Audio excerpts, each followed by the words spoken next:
സംസ്ഥാന സർക്കാരിന്റെ സുവർണ കേരളം ലോട്ടറി ടിക്കറ്റിൽ അച്ചടിച്ചിരിക്കുന്ന ചിത്രം വിവാദത്തിൽ. ഹിന്ദു ഐക്യവേദിയും BJPയുമാണ് ചിത്രത്തിനെതിരെ രംഗത്ത് വന്നിരിക്കുന്നത്. ചിത്രം ഹിന്ദു മതവികാരത്തെ വ്രണപ്പെടുത്തുന്നതാണെന്നും വിശ്വാസികളെ അധിക്ഷേപിച്ചിരിക്കുകയാണെന്നുമാണ് ആരോപണം. ശിവലിംഗത്തിലേക്ക് ആർത്തവരക്തം ഒഴുകുന്ന തരത്തിലുള്ള ചിത്രമാണ് ലോട്ടറിയിലുള്ളതെന്ന് BJP സംസ്ഥാന ജനറൽ സെക്രട്ടറി അഡ്വക്കേറ്റ് S. സുരേഷും ഹിന്ദു ഐക്യവേദി സംസ്ഥാന അധ്യക്ഷൻ RV ബാബുവും ആരോപിച്ചു.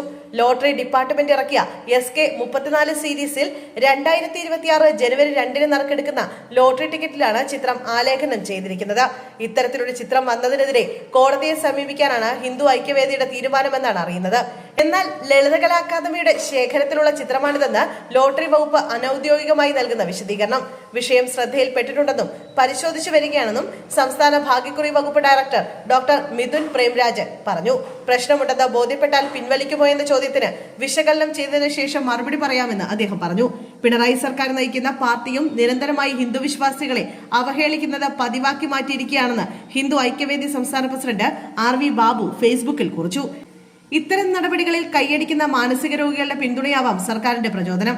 സനാതന ധർമ്മത്തെ ഏത് വിധേനയും തകർക്കുക എന്ന ലക്ഷ്യത്തോടെ പ്രവർത്തിക്കുന്നവരുടെ സംഘടിത ആക്രമണമാണ് ഇക്കാലയളവിൽ കേരളത്തിൽ നടന്നുകൊണ്ടിരിക്കുന്നത്. ഹിന്ദു സമൂഹം കണ്ണു തുറക്കാൻ തയ്യാറായില്ലെങ്കിൽ അത് ആത്മനാശമാണ് വരുത്തിവെക്കുന്നതെന്നും കുറിപ്പിലുണ്ട്.